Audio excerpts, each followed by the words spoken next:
The Darfield Hill passing lanes were finished up, which was started as Todd Stone was Minister of Transportation at the time.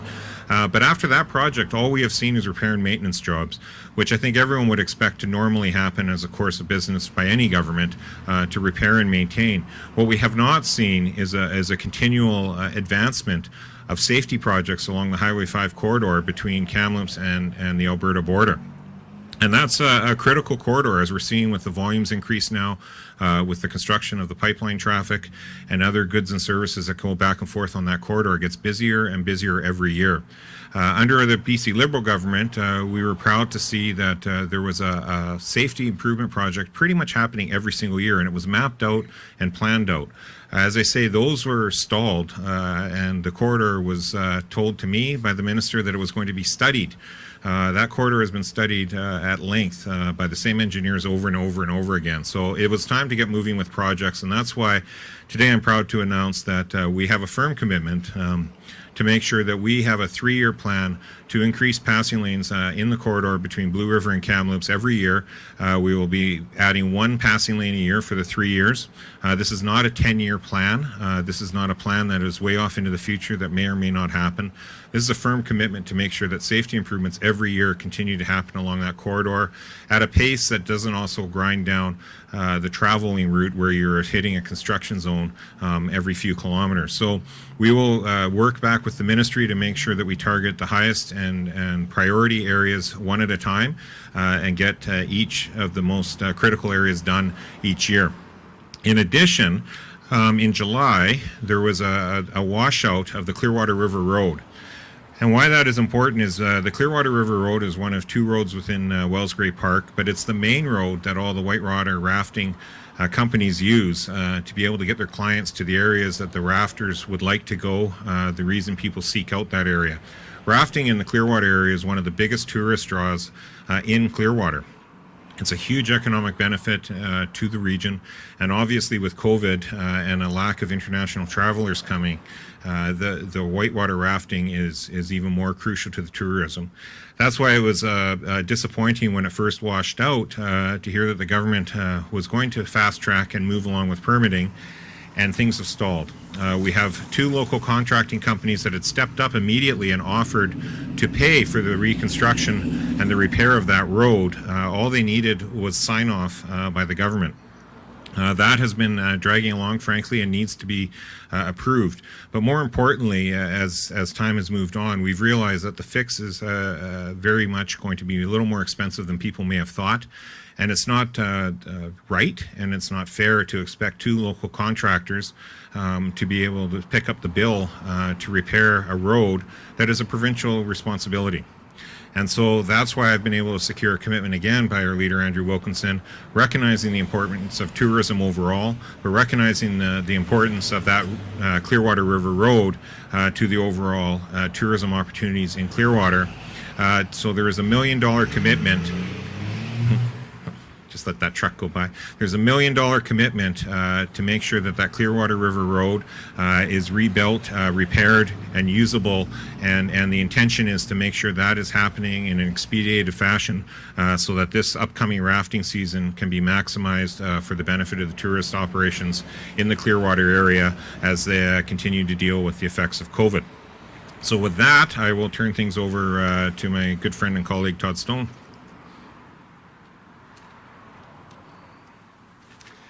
Thank you, Peter, and good morning, everyone. It's wonderful to see you all here. I obviously can attest to the passing lane discussion that my colleague and friend Peter Milobar has just touched on. We did indeed have a passing lane a year in a plan that would have seen several of those passing lanes actually built and open by now had that plan to improve safety on the Highway 5 north of Kamloops, had that plan actually remained intact. So thrilled that we're able to make a strong commitment that should our team be provided the opportunity again to govern in this province at the end of this election, that becomes a significant priority for us. I wanted to touch on the Trans-Canada Highway east of Kamloops. Now, you've all heard me talk a lot about the Trans-Canada Highway over the years. It is a set of improvements that have been worked on and talked about and worked on and talked about for many, many years. I'm very, very proud that our former government actually delivered hundreds of millions of dollars worth of four-laning from Monty Creek all the way through to Hoffman's Bluff, to the other side of Hoffman's Bluff, and that we had a plan for a couple $100 million more to continue the four-laning from Hoffman's Bluff right through to through Chase and up Jade Mountain to the top of the mountain there, and then everything ground to a halt. The progress that we were making stopped, and the only thing that changed was the government. John Horgan made a decision in 2017 to pause the Trans-Canada Highway four-laning projects east of Kamloops, and what we're now seeing as a result of NDP mismanagement and NDP deals for their friends and insiders. We're seeing the resumption of a project east of Kamloops on the Trans-Canada, but we're seeing a project that's underway that provides 5 kilometers less highway than the original project, 1 less interchange than the original project, less safety enhancements and access enhancements than the previous project, 3 years late in starting, all for the privilege of taxpayers paying $61 million more. Now, this is a feature of the NDP's so-called community benefits agreements. These agreements are anything but agreements that provide benefits to communities. They are union insider agreements. I hear every day from the NDP, I've heard it from John Horgan, I hear it from local NDP candidates in this campaign that if it were not for these community benefit agreements, there would be no Indigenous peoples working on highway projects. There would be no women working on highway projects. There would be no local companies working on highway projects. And I want to be very emphatic in saying that nothing could be further from the truth. As the former highways minister who presided over the last four-laning project east of Kamloops at Hoffman's Bluff, I can say unequivocally that we hit a high water mark in terms of the number of Indigenous employees on that project. 25% of the entire workforce were Indigenous peoples, mostly from all of the First Nations in the local area. And that was something that I was very, very proud of. We had a record number of women working on that project. And every single local contractor and local company that wanted to work on highway projects in British Columbia was able to do so, whether they were a union shop or whether they were an open shop. The NDP's community benefit agreement approach has meant that communities are not better off. And as I said, our previous government, we had all kinds of local contractors working on projects. The community benefit agreements provide for a requirement that people can only work on these projects if they actually live within 100 kilometers of the project, which actually means that if you're in the construction business and you live in Kamloops or you live in Chase or you live in Barrier, you won't be able to work on the Patello Bridge project in the Lower Mainland unless you actually move down to the Lower Mainland. That's ridiculous. Workers are not better off under community benefit agreements. They're not better off because in order to work on a project that has a CBA attached to it, a worker must join one of the NDP's approved 19 unions, become a member, start paying dues. They must then hope that the company that they work for, if it's an open shop company, that company then applies through the government's the government agency in order to be granted the right to work on projects. That's wrong.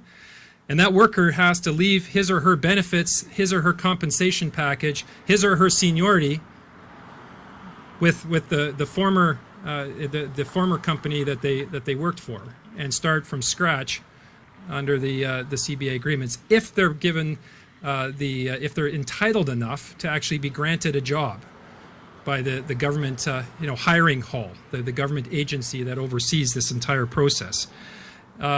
Despite the rhetoric, there are no targets in the CBAs for the percentage of Indigenous workers that have to work on projects. There's no targets for women employees on these projects. We've canvassed that thoroughly in the legislature. Apprentices are not better off under CBAs. In fact, 85% of all apprentices in this province are actually trained by open shops.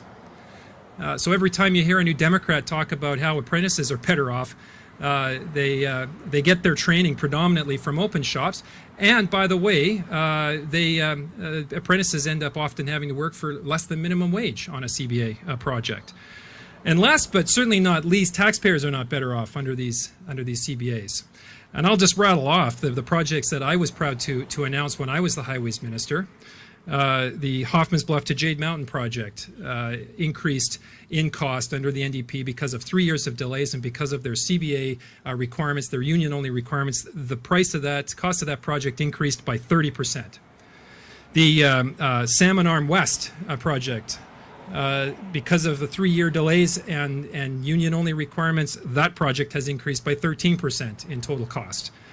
The Illecillewaet project around Revelstoke, because of 3 years of delays and union-only requirements, that project is 35% more expensive today than it would have been under the old framework. And last but not least, the Kicking Horse project, just outside of Golden, has increased in total project costs by 33%. It's now an over $600 million project, and that's directly because of 3 years of NDP delays and union-only requirements. That increase in cost, to put it in dollar terms, on those 4 projects is $100 million of additional cost that is going into the pockets of the NDP's 19 approved unions that is not thus available for construction projects in British Columbia. $100 million of costs that should not and need not be there. And let's make it more relative for the people of Kamloops. The average construction cost of a new elementary school is about $25 million. That means for the additional cost on these highways projects, the NDP are foregoing the construction of 4 elementary schools in the city of Kamloops. And we know how crowded our schools are and the need that is there. That is absolutely wrong. So with that backdrop, I'm really pleased again to be here with my friend and colleague Peter Milobar to make a very strong commitment on behalf of our team that included in the $8 billion infrastructure plan that our leader announced earlier in the week. We will be putting back into the construction schedule, back into the construction plan, the 5-kilometer segment of the Trans-Canada Highway that the NDP have taken out. That is the 5-kilometer segment that predominantly goes through the Nisconluth reserve lands. We will be putting that project back into the construction calendar and ensure that project is built in a timely fashion. And secondly, we will scrap the NDP's union-only community benefit agreements framework, which, as I said, is not good for communities, it's not good for workers, it's not good for apprentices, and it's certainly not good for the taxpayers of British Columbia. With that, Peter and I would be happy to answer any questions you have about the really good childcare announcement our leader made earlier this morning, or anything else that might be on your minds. Thank you very much. Thanks for doing this, guys. You just answered the first question on my head about exactly the estimated $75 million, and that's obviously to add back the, I guess, third phase of the extra phase of that project through Chase, Todd, for an estimated $75 million, as you say, 5 kilometers there. Just maybe a bit of a loaded question with the CBA, knowing that part of the highway expansion through Chase, as far as I know it anyways, is underway. Is there any concern that, if you're able to follow through on these promises, that scrapping the CBA might inadvertently set those projects or set that expansion back, from the delays it's already seen? And when it comes to savings, would that be realized in that project, or is it too late? Well, so the project that's underway at the moment is from Chase Creek Road to Chase West. That was one of three segments that were supposed to have been done. The second segment, which is still in the construction plan but hasn't been tendered, is from Chase West to Jade Mountain. Chase West to just before you climb up the hill at Jade Mountain. We will have to determine if we're able to convince enough British Columbians to vote for us and form the next government, to earn their trust.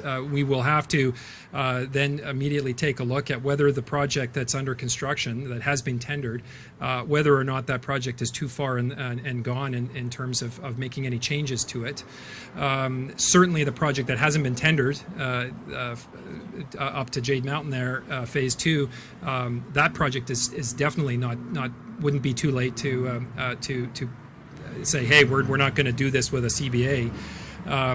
What we're saying in addition to that is the third project, which the NDP have taken out, has an estimated project cost of about $75 million. It's through the Nisconluth Reserve Lands, which is all flat. There's very little, if any, blasting work to do, very little clearing of land to do. There's obviously the engagement and the consultation and the accommodation that must be completed with Nisconluth. My understanding is that those discussions are well advanced. They certainly were when I was the minister. But what we're saying here today is it is not acceptable for British Columbians, for the taxpayers of this province, to be paying an extra $61 million for Trans-Canada improvements east of Kamloops that are 6 kilometers in length instead of 11 kilometers in length. They've got one interchange instead of 2, that don't have emergency access improvements at Coburn as originally planned, so that the first responders can more quickly get on and off the highway from where the ambulance is located in Chase. So we will put that 5-kilometer segment, let's call it phase 3, back into the construction calendar and make that a priority. That one and hopefully phase 2. Well, certainly phase 2 would not have a CBA wrapped around it, and we would have to assess phase 1 to see if that one is too far and gone to pull back and do it outside of these ridiculous union-only requirements.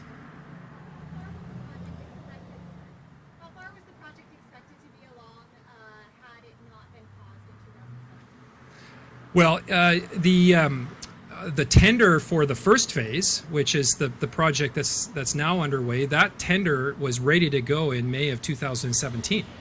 The tender documents had all been drafted; they were all ready to go. The election intervened, and the tender documents were sitting on John Horgan's desk, or the Highways Minister's desk, for certain. The Highways Minister made a decision at that point to not put the tender out, to pause it. If the project had been tendered and it was ready to tender in 2017, that project would have been completed in 2019. The second phase would have been tendered in 2018. That project would be winding down right about now. We would have 2 of the 3 segments of highway would be open and in use for the motorists of Kamloops, Chase, and the surrounding area. Instead, they've just finished, clearing. They're doing some, sight line work and so forth. And as I said, the third phase doesn't even exist in the NDP's capital plan anymore. So yes, we would have had 2 of the segments completed by now if the project hadn't have been paused. I know we talked about that four-lane project at length. You guys haven't mentioned much about phase 2 and how it's shorter under the NDP than you guys were projecting to have to go all the way up to the mountain. Would you guys also be putting those kilometers back in? And if the interchanges if they have there are so unsafe, would you also be going back and changing the interchanges from going back to those 2? Yeah, well, the one interchange that still is part of the current plan is the most significant interchange that really involves direct access in and out of the village of Chase. The second interchange was always to be included in the phase that goes through the Nisconluth lands, and so yes, we would absolutely look at how to best put that interchange back into the project. Absolutely, we would make sure that the emergency access in and out of the village of Chase at Coburn, that access would be put back into the plan. Remember, this project, which has taken on a significant interest in the village of Chase in particular, as people have worried about is access actually going to improve or worsen as a result of the four-laning of the highway. The community had settled on and had agreed with and had come to terms with and felt good about, broadly speaking, the plan that was in place in 2017 that provided for emergency access at Coburn, that provided for 2 interchanges, that provided for four-laning all the way up Jade Mountain to Maddie's Road at the top of Jade Mountain. To now be told that you're going to pay $61 million more, the highway's not going to go all the way up Jade Mountain to Maddie's Road. The access improvements at Maddie's Road are gone. The access for emergency vehicles at Coburn is gone. An interchange is gone. And you're getting 5 kilometers less four-laning total is outrageous. And rightfully so. This is one of the dominant issues in the village of Chase in this election campaign. Much like we said with the George Massey Tunnel earlier this week, the work was done on that bridge. The work was done on the four-laning projects east of Kamloops. The engineering work was largely done. The engagement and accommodation with First Nations was well advanced. So yes, we would go back to the plans that were in place, that had broad community support in Chase, that had very good engagement with all of the First Nations in the area, and that were the right projects with the right access and safety improvements that the people of Chase, the people of Kamloops, and the surrounding area really need. A couple of quick questions for Peter. Sorry if I missed this in the preamble, but with 3 extra passing lanes from Kamloops to Blue River, where would those exactly be if you had that mapped out? No, I don't have the map. What I do know is that passing lanes are typically, this is a $30 million commitment. They are typically around the $10 million range. You're talking like, kilometer and a half, 2 kilometer passing lanes, like what we've seen in other sections. And really, it's about working with the ministry engineering side to make sure they've just restudied the corridor. So to get their new take based on traffic volumes, based on other access points to the highway corridor, where the most need for those passing lanes are. It's much like even in the city of Kamloops, you go based on road conditions and what the actual technical facts are of that section of road. The key commitment to this, though, is that those passing lanes are needed, and frankly, if it's a dangerous corner needs to be straightened instead of a passing lane, and that's deemed to be the better safety option, then that's where we would shift those resources to as well, because it's ultimately about making the corridor as safe as possible for the ease of transportation of goods, but also to make sure the traveling public is as safe as possible. We've seen a lot of dangerous situations, especially in the winter, on that corridor, and this is really what this is targeting, is to continue with that year-over-year improvement. To be clear, these 3 projects that we're talking about, or 3 sections that we would undertake, would have actually been finished by now as well, had the NDP not pulled back and stopped funding roadworks in rural BC. Interior road networks have suffered greatly over the last 3 years, be it in the Caribou, the West Fraser Perimeter Road in the Caribou that had significant impacts to the fire season in 2017, is still waiting for repairs to be done. There are kids that are now traveling 2.5 hours on a bus to get to school instead of a 20-minute bus ride, because the NDP has failed to fund that project as well. So this speaks to the overall need on interior roads, and I'm very cognizant of the fact there's a lot of projects that need to be done, and so we wanted to make sure we were making commitments that are actually deliverable, that can be met, can be done in the short term, and still provide maximum safety benefits in that corridor. After those 3 are done, then we start working on the next 3. Okay, I guess maybe just one more nitty-gritty question. I guess that could include, I know we heard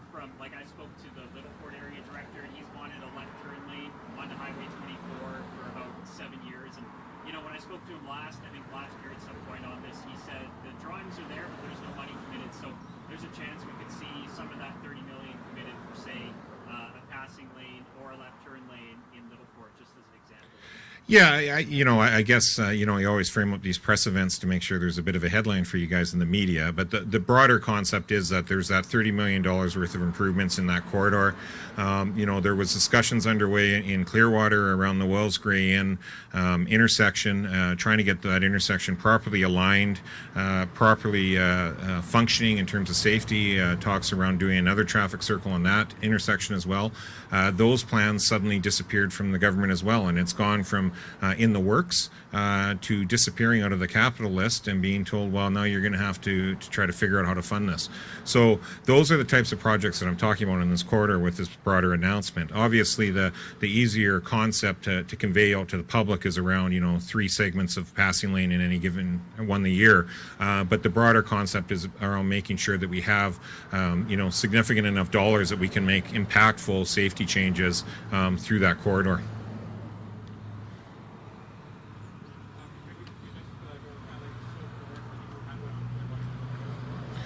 Sure. So with Clearwater River Road, what happened is Spahats Falls basically comes down and it hits a T intersection, and it butts up right against the road and then takes a sharp left to continue on down the river. And what happened this year in July was there was a major storm event and runoff all happening at the same time. And the falls were running very, very fast.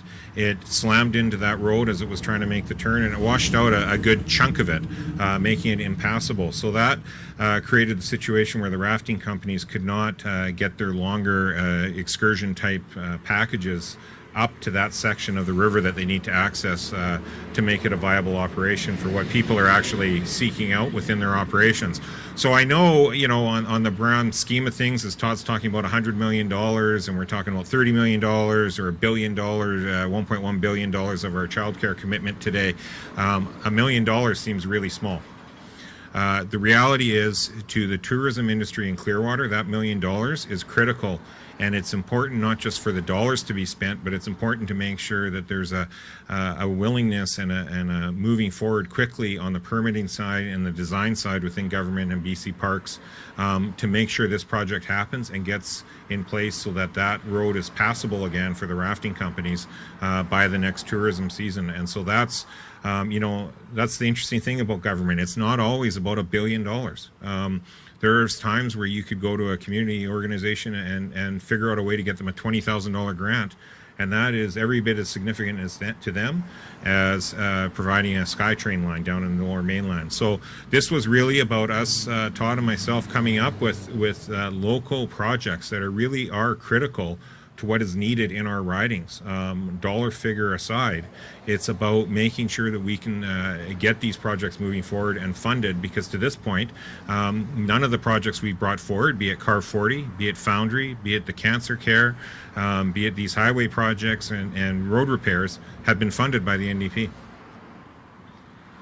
One other question, the $1.1 billion from childcare obviously announced by Andrew Wilkinson today. And I think that was for families making under $65,000. So correct me if I read that wrong. But what's different or what's more attainable in your eyes in the Liberals' $10 childcare plan versus the NDP?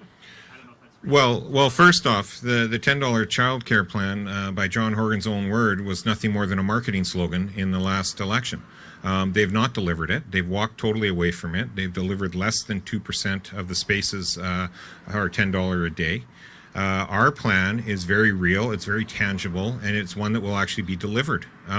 We don't believe in just a marketing slogan, we believe in a deliverable. So our plan is $10 a day if your household is under $65,000. It's $20 a day if you're under $90,000 in income, and it's $30 a day if you're under $125,000. We're recognizing that obviously the lower your income is, the harder it will be for you to be able to pay for proper childcare for your child and get back to work. In Quebec, where this has happened, a similar program, what they found was being able to actually have people join back into the workforce, predominantly women, be able to get back into the workforce knowing that their children are being cared for properly. In fact, their income tax returns were such that the provincial income taxes they were paying, because they were able to go to a fully sustaining job, actually paid more back into government coffers than the $1.1 billion program costs. So this is about invigorating the economy. This is about making sure our children are looked after, but it's doing it in a way that's actually deliverable and will actually provide the space for kids to be safe and provide the space for their parents to be able to go to work knowing that their kids are being looked after properly. Okay. Thank you very much, everyone.